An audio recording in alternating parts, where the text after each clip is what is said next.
1947 ನಲ್ಲಿ ಅಮೆರಿಕದ ಒಂದು ಸಣ್ಣ ಪಟ್ಟಣದ ಮೇಲೆ ಆಕಾಶದಿಂದ ಒಂದು ವಿಚಿತ್ರವಾದ ವಸ್ತು ಅನ್ನೋದು ಬೀಳುತ್ತೆ. ಆ ಒಂದು ವಸ್ತುವನ್ನ ಜನರು UFO ಅಂತ ಕರೀತಾರೆ. UFO ಅಂದ್ರೆ ಅನ್ಐಡೆಂಟಿಫೈಡ್ ಫ್ಲೈಯಿಂಗ್ ಆಬ್ಜೆಕ್ಟ್ ಅಂತ. ಸೊ ಆಕಾಶದಲ್ಲಿ ಹಾರಾಡ್ತಾ ಇರತಕ್ಕಂತಹ ಒಂದು ವಸ್ತುವನ್ನ ಗುರುತಿಸದೇ ಇರತಕ್ಕಂಥದ್ದು ಅಥವಾ ಅದರ ಬಗ್ಗೆ ಮಾಹಿತಿ ಇಲ್ಲ ಅಂತಂದ್ರೆ ಅದನ್ನ ಒಂದು UFO ಅಂತ ಕರೀತಾರೆ. ಆ ಒಂದು ಆಬ್ಜೆಕ್ಟ್ ಅನ್ನೋದು ಒಂದು ನಗರದ ಮೇಲೆ ಬೀಳುತ್ತೆ, ಅದನ್ನ ಜನ UFO ಅಂತ ಕರೀತಾರೆ. ಅದಾದ್ಮೇಲೆ ಅಮೆರಿಕದ ಸರ್ಕಾರ ಹೇಳುತ್ತೆ ಇದು ಒಂದು ಕೇವಲ ಹವಾಮಾನ ಬಲೂನ್ ಅಂತ ಹೇಳ್ತಾರೆ. ಅದಾದ ಕೆಲವೇ ದಿನಗಳಲ್ಲಿ ಆ ಒಂದು ಆಬ್ಜೆಕ್ಟ್ ಅನ್ನ, ಆಕಾಶದಿಂದ ಬಿದ್ದಿರ್ತಕ್ಕಂಥ ವಿಚಿತ್ರವಾದ ವಸ್ತುವನ್ನ ಹೈ ಸೆಕ್ಯೂರಿಟಿನಲ್ಲಿ ಒಂದು ರಹಸ್ಯ ಸ್ಥಳಕ್ಕೆ ತಗೊಂಡು ಹೋಗ್ತಾರೆ. ಆ ಒಂದು ರಹಸ್ಯ ಸ್ಥಳದ ಹೆಸರೇ ಏರಿಯಾ 51.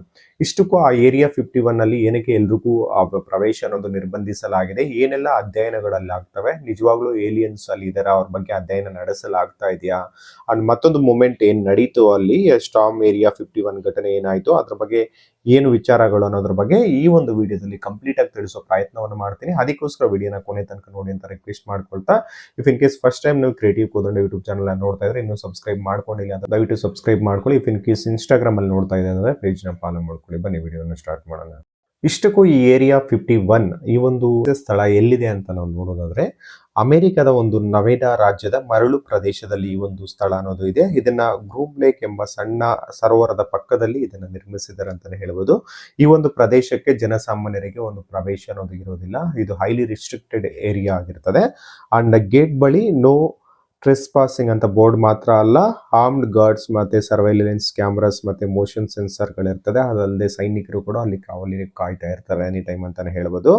ಸರ್ಕಾರ ಹಲವು ವರ್ಷಗಳಿಂದ ಈ ಸ್ಥಳಕ್ಕೆ ಅಸ್ತಿತ್ವವನ್ನೇ ಒಪ್ಪಿಕೊಂಡಿರಲಿಲ್ಲ. ಬಟ್ ಫಸ್ಟ್ ಟೈಮ್ ಅಂದ್ರೆ 2013ರಲ್ಲಿ ಸೆಂಟ್ರಲ್ ಇಂಟೆಲಿಜೆನ್ಸ್ ಏಜೆನ್ಸಿ ಏನು CIA ಇದೆ ಒಂದು ದಾಖಲೆಯನ್ನ ಬಿಡುಗಡೆ ಮಾಡಿ ಏರಿಯಾ 51 ಅಸ್ತಿತ್ವದಲ್ಲಿ ಇದೆ ಅಂತ ಹೇಳ್ಬಿಟ್ಟು ಅದು ಒಪ್ಕೊಂಡಿರುತ್ತೆ 2013ರಲ್ಲಿ ಅಂತ ಹೇಳ್ಬೋದು. ಆದ್ರೆ ಅಲ್ಲಿ ನಡೀತಾ ಇರೋದನ್ನ ಸಂಪೂರ್ಣವಾಗಿ ಬಹಿರಂಗಪಡಿಸಿರೋದಿಲ್ಲ.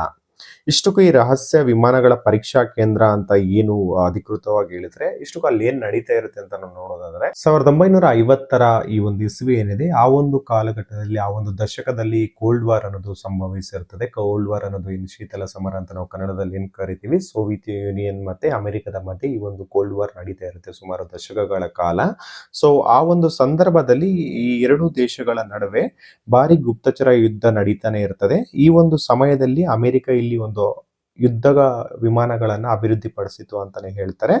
ಅದು ಲಾಕ್ಹೀಡ್ U2 ಮತ್ತೆ ಲಾಕ್ಹೀಡ್ SR-71 ಬ್ಲಾಕ್ ಬರ್ಡ್ ಮತ್ತೆ F-117 ನೈಟಾಕ್ ಅಂತ. ಸೊ ಈ ಒಂದು ಯುದ್ಧ ವಿಮಾನಗಳನ್ನ ಅಷ್ಟು ಎತ್ತರದಲ್ಲಿ ಹಾರಿಸಿದ್ದವು, ಅದು ಜನಸಾಮಾನ್ಯರಿಗೆ ನೋಡಿದಾಗ UFO ಎಂದು ಭಾವಿಸಿದ್ರು ಅಂತ ಕೂಡ ಹೇಳಲ್ಪಡ್ತಾರೆ. ಯಾಕಂತಂದ್ರೆ ಈ ಒಂದು ಯುದ್ಧ ವಿಮಾನಗಳನ್ನ ರಹಸ್ಯವಾಗಿ ಒಂದು ತಯಾರು ಮಾಡಿ ಅದನ್ನ ಟೆಸ್ಟ್ ಮಾಡ್ಬೇಕಾದ್ರೆ ಎತ್ತರದಲ್ಲಿ ಒಂದು ಹಾರಬೇಕಾದ್ರೆ ಅದನ್ನ ಏನು UFO ಅಂತ ನಾನು ಇನಿಷಿಯಲ್ ಅಲ್ಲಿ ಹೇಳಿದ್ನಲ್ಲ ವಿಡಿಯೋ ಸ್ಟಾರ್ಟಿಂಗ್ ಅಲ್ಲಿ ಅನ್ಐಡೆಂಟಿಫೈಡ್ ಫ್ಲೈಯಿಂಗ್ ಆಬ್ಜೆಕ್ಟ್ ಅಂತ, ಈ ಒಂದು ವಿಮಾನಗಳನ್ನ ಟೆಸ್ಟಿಂಗ್ ಮಾಡ್ಬೇಕಾದ್ರೆ ಅದನ್ನ ಜನಸಾಮಾನ್ಯರು ನೋಡ್ಬಿಟ್ಟು UFO ಅಂತ ಗುರುತಿಸಿದಾರೆ ಅಂತ ಕೂಡ ಅವರು ಹೇಳ್ತಾರೆ. ವಾಸ್ತವವಾಗಿ ನಾವು ಹೇಳೋದಾದ್ರೆ 1950 ಮತ್ತು 60 ಈ ದಶಕಗಳ ಮಧ್ಯದಲ್ಲಿ UFO ಸೈಟಿಂಗ್ಸ್ ಅನ್ನೋದು ಹೆಚ್ಚಾಗಿದ್ವು ಅಂತಾನೆ ಹೇಳ್ಬೋದು. ಮತ್ತೆ CIA ನಂತರ ಹೇಳಿದ್ದೇನೆ ಅಂತಂದ್ರೆ ಅವುಗಳಲ್ಲಿ ಬಹುತೇಕ U2 ಪರೀಕ್ಷೆಗಳಾಗಿದ್ವು ಅಂತಾನೆ ಹೇಳ್ಬೋದು. ಈಗಾದ್ರೆ ಏಲಿಯನ್ನ ಕಥೆಗಳು 50% ಸೈನಿಕರ ರಹಸ್ಯದಿಂದ ಹುಟ್ಟಿದೆಯಾ ಅಂತ ನಾವು ನೋಡೋದಾದ್ರೆ, ನಾನು ಇನಿಷಿಯಲಿ UFO ಅಂತ ಏನ್ ಹೇಳಿದೆ beginning of the video, so ಅದು ಜನರ ಗುರುತಿಸಿದ್ರು ಅದನ್ನ UFO ಅಂತ, ಬಟ್ U2 ಫ್ಲೈಟ್ ಗಳ ಟೆಸ್ಟಿಂಗ್ ಆಗಿತ್ತು ಅಂತ.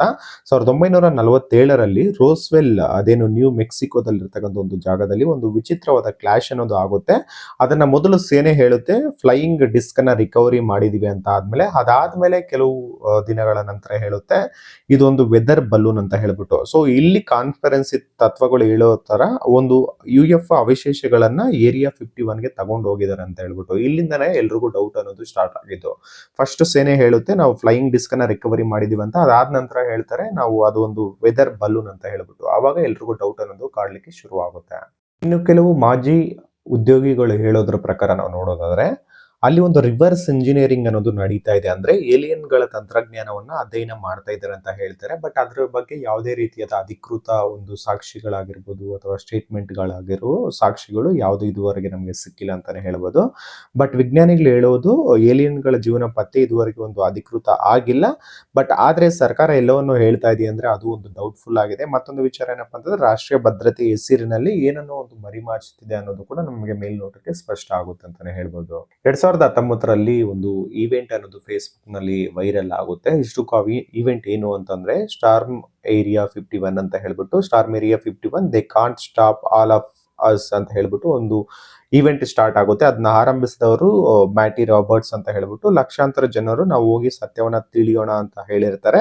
ಬಟ್ ಅಮೆರಿಕ ವಾಯುಪಡೆಯು ಎಚ್ಚರಿಕೆಯನ್ನ ನೀಡಿರುತ್ತೆ ಅವರಿಗೆ. ಮತ್ತೆ ಈ ಸೈನಿಕರು ಕೂಡ ತಾಣಗಳ ಒಳನುಗ್ಗೋದು ಅಪರಾಧ ಅಂತ ಹೇಳಿರ್ತಾರೆ. ಅಂಡ್ ಕೊನೆಗೆ ಸಾವಿರಾರು ಜನ ಹೋದ್ರೂ ಅವ್ರಿಗೊಂದು ಹಬ್ಬದ ವಾತಾವರಣ ಆಗಿ ಉಳಿದು ಹೋಗುತ್ತೆ. ಬಟ್ ಯಾರಿಗೂ ಒಳಗಡೆ ಪ್ರವೇಶ ಅನ್ನೋದು ಸಿಗೋದಿಲ್ಲ, ಯಾಕಂತಂದ್ರೆ ಅದು ಒಂದು ರಿಸ್ಟ್ರಿಕ್ಟೆಡ್ ಏರಿಯಾ ಆಗಿರೋದ್ರಿಂದ. ಏರಿಯಾ 51 ಅನ್ನೋದ್ರ ಬಗ್ಗೆ ಜನರಿಗೆ ಇರ್ತಕ್ಕಂಥ ಕುತೂಹಲ ಅನ್ನೋದು ಇನ್ನೂ ಜೀವಂತವಾಗಿ ಉಳ್ಕೊಬಿಡುತ್ತೆ. ಯಾಕಂತಂದ್ರೆ ಅಷ್ಟು ಜನ ಹೋಗಿದ್ರು, ಟ್ರೈ ಮಾಡಿದ್ರು ಕೂಡ ಅವ್ರನ್ನ ಎಂಟ್ರಿಗೆ ಬಿಡೋದಿಲ್ಲ. ಸೊ ಅದರಿಂದ ಅಲ್ಲೇನ ಅವ್ರಿಗೆ ಇಷ್ಟು ದಿನದಿಂದ ಏನ್ ಡೌಟ್ ಅನ್ನೋದು ಕಾಡ್ತಾ ಇತ್ತು, ಆ ಒಂದು ರಹಸ್ಯ ಅನ್ನೋದು ಕೂಡ ಹಂಗೆ ಜೀವಂತವಾಗಿ ಉಳ್ಕೊಬಿಡುತ್ತೆ. ಇನ್ನು ಅಲ್ಲಿ ಯಾವೆಲ್ಲ ಪ್ರೋಸೆಸ್ ಅನ್ನೋದು ಪಾಸಿಬಿಲಿಟೀಸ್ ಇರುತ್ತೆ ಆಗ್ತಾ ಇರೋದಕ್ಕೆ ಅಂತ ನಾವೊಂದು ನೋಡೋದಾದ್ರೆ, ಇನ್ನು ಏನು ಸರ್ಕಾರ ಹೇಳೋದ್ರ ಪ್ರಕಾರ ಪಾಸಿಬಿಲಿಟೀಸ್ ಅನ್ನ ನಾವು ಹೋಲಿಕೆ ಮಾಡಿ ನೋಡೋದಾದ್ರೆ, ಸೊ ಅಡ್ವಾನ್ಸ್ಡ್ ಡ್ರೋನ್ ಟೆಕ್ನಾಲಜಿ ಆಗಿರ್ಬೋದು, ಅಥವಾ ಹೈಪರ್ಸಾನಿಕ್ ವೆಪನ್ಸ್ ರಿಸರ್ಚ್ ಆಗಿರ್ಬೋದು, ಅಥವಾ next generation stealth aircraft testing ಗಳು ನಡೀತಾ ಇರ್ಬೋದು. ಸರ್ಕಾರ ಇದನ್ನ ರಹಸ್ಯವಾಗಿ ಇಟ್ಟಿರೋದು ಒಂದು ಸಹಜ ಅಂತಾನೆ ಹೇಳ್ಬಹುದು. ಏಕಂತಂದ್ರೆ ಒಂದು ರಾಷ್ಟ್ರೀಯ ಭದ್ರತೆಯ ಸಂಬಂಧಿಸಿದಂತಹ ಒಂದು ವಿಚಾರ ಆಗಿರೋದ್ರಿಂದ. ಮತ್ತೆ ಏಲಿಯನ್ಗಳಿರುವ ಸಾಧ್ಯತೆ ಬಗ್ಗೆ ಯಾವುದೇ ರೀತಿಯಾದ ಪೂರಕವಾದ ಸಾಕ್ಷಿಗಳನ್ನೋದು ಇದುವರೆಗೆ ನಮಗೆ ಸಿಕ್ಕಿಲ್ಲ ಅಂತಾನೆ ಹೇಳ್ಬೋದು. ಏರಿಯಾ 51 ಒಂದು ವಿಷಯವನ್ನ ನಮಗೆ ಕಲಿಸುತ್ತೆ. ಏನಂತಂದ್ರೆ ರಹಸ್ಯ ಇರುವ ಜಾಗದಲ್ಲಿ ಕಥೆಗಳನ್ನೋದು ಹುಟ್ಟುತ್ತೆ, ಮಾಹಿತಿ ಕಡಿಮೆ ಇದ್ರೆ ಕಲ್ಪನೆಗಳು ಹೆಚ್ಚಾಗುತ್ತೆ ಅಂತಾನೆ ಹೇಳ್ಬೋದು. ಈ ಒಂದು ಏರಿಯಾ 51 ಬಗ್ಗೆ ನಿಮ್ಮ ಅಭಿಪ್ರಾಯ ಏನು ಅನ್ನೋದ್ರ ಬಗ್ಗೆ ಕಮೆಂಟ್ ಮೂಲಕ ತಿಳಿಸಿ. ನೀವೇನ್ ಅನ್ಕೊಳ್ತಾ ಇದ್ರೆ, ನಿಜವಾಗ್ಲೂ ಅಲ್ಲಿ ಏಲಿಯನ್ಸ್ ಇದಾರ, ಅಥವಾ ಏಲಿಯನ್ಸ್ ಬಗ್ಗೆ ಅಲ್ಲಿ ಏನಾದ್ರು ಅಧ್ಯಯನಗಳಾಗ್ತಾ ಇದಾವ, ಅಥವಾ ರಾಷ್ಟ್ರೀಯ ಭದ್ರತೆಗೆ ಸಂಬಂಧಿಸಿದಂತೆ ಏನಾದ್ರು ರಿಸರ್ಚ್ ನಡೀತಾ ಇದೆ ಅನ್ನೋದ್ರ ಬಗ್ಗೆ ನೀವು ಕಮೆಂಟ್ ಸೆಕ್ಷನ್ ಅಲ್ಲಿ ನಿಮ್ಮ ಅಭಿಪ್ರಾಯವನ್ನು ಕೂಡ ತಿಳಿಸಬಹುದು. ಇದಿಷ್ಟು ಏರಿಯಾ 51 ಬಗ್ಗೆ ಇರ್ತಕ್ಕಂಥ ಕುತೂಹಲದ ಬಗ್ಗೆ ಒಂದು ಸಣ್ಣ ಇನ್ಫಾರ್ಮೇಶನ್ ಕೊಡೋದ್ರ ಪ್ರಯತ್ನ ಆಗಿತ್ತು.